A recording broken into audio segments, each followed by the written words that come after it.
Bienvenue au labo des CIP dans notre série La phrase qui pique. Aujourd'hui, on décortique une petite phrase qu'on entend parfois et qui peut agacer un peu. Les jeunes, ils veulent juste toucher le RSA. Ah, celle-là. Un grand classique. C'est vrai qu'elle est piquante.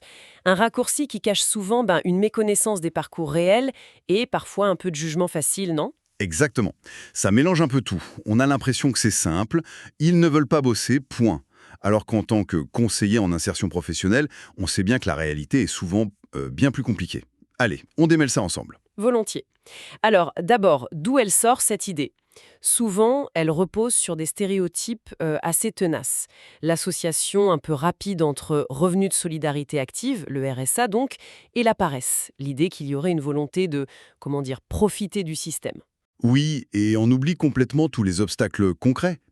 On parle de freins structurels, le manque de transport, pas de place en formation adaptée, mais aussi des freins plus personnels, des soucis de santé, le manque de confiance, parfois l'isolement. Ce n'est pas juste une question de vouloir, quoi. Précisément. Sans compter une certaine peur collective du coût des aides sociales, qui peut vite mener à stigmatiser. Facilement. Et puis, il y a ce phénomène de généralisation un peu abusive. On entend une anecdote sur quelqu'un et hop, ça devient une vérité pour tous. Le fameux «j'en connais un qui». Ah oui, le cas isolé qui fait loi. C'est tellement humain, ça, mais tellement trompeur.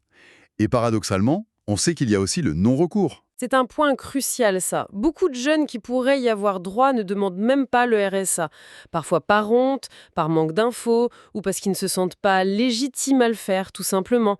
Ça nuance quand même fortement l'idée d'une course au RSA.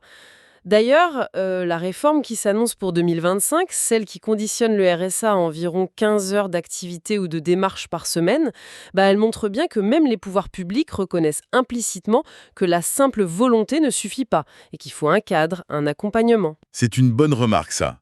Donc, si ce n'est pas juste une question de volonté individuelle, qu'est-ce qu'on observe réellement sur le terrain, nous, au-delà du cliché? Des parcours très variés et souvent assez chaotiques, il faut le dire. Il y a des phases d'attente, mais une attente subie, attendre une réponse pour une formation qui n'arrive pas, attendre une place en hébergement. Ce sont des choses très concrètes. Il y a aussi des moments de découragement tout à fait légitimes après des échecs répétés, des ruptures personnelles de santé. Donc, parler d'attente, ce n'est pas forcément pointer du doigt la passivité, mais plutôt reconnaître un contexte qui bloque l'action. Et puis l'objectif final, est-ce que c'est vraiment juste le RSA? Est-ce que c'est ça le projet de vie? Perso, j'en doute fort quand je discute avec les jeunes qu'on accompagne. Exactement. La plupart du temps, la réponse est non. Ce qui ressort souvent, c'est une quête de sens. L'envie de trouver sa place, un métier qui plaît, un rôle social qui soit valorisant. Le RSA est bien plus souvent perçu comme une bouée temporaire en fait, un moyen de subsistance minimale en attendant de pouvoir rebondir, pas une fin en soi. Et il ne faut pas oublier tous ces freins moins visibles, le manque de réseau, la complexité administrative qui peut être décourageante, la précarité du logement, parfois même la discrimination à l'embauche. D'accord. Alors, pour nous, CIP, quand on est confronté parfois à cette phrase, ou même à des jeunes qui semblent un peu installés dans l'inactivité, comment on peut réagir de façon constructive? L'idée, c'est surtout de dépasser le jugement et d'aller explorer.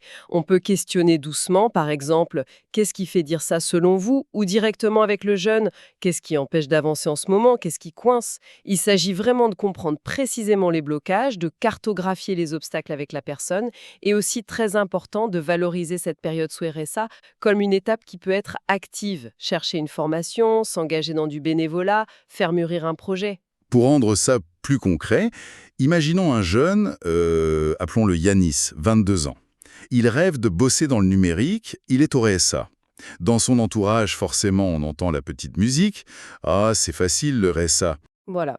Et si on creuse un peu, on découvre que Yanis, il n'a pas d'ordinateur assez performant chez lui. Il n'a aucun contact dans le secteur du numérique. Il a envoyé des CV pour des stages, mais bon, pas de réponse.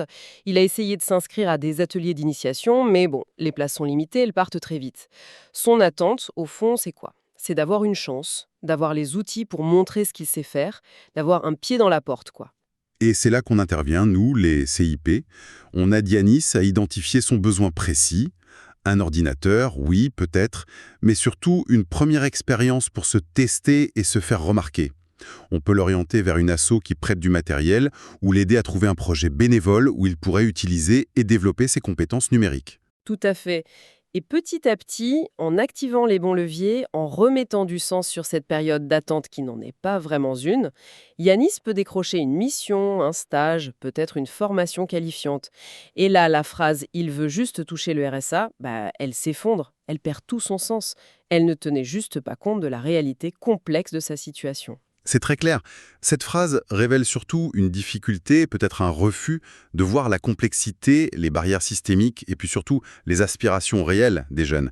C'est plus simple de juger que de comprendre, finalement. C'est exactement ça. Notre rôle, c'est justement d'aider à rendre visible cette complexité, de traduire ces situations pour éviter les raccourcis faciles, et de garder en tête l'idée clé du jour. Qui pourrait être? Ce qu'ils veulent le plus souvent, c'est trouver leur voie, donner du sens à leur vie, pas juste toucher le RSA. Bien résumé, Somme. Tout à fait.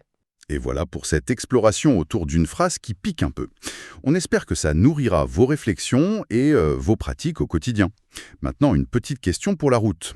Au-delà de déconstruire ce cliché chacun de notre côté, comment nos structures d'accompagnement, nos institutions, peuvent-elles mieux agir collectivement pour changer le regard de la société sur ces parcours?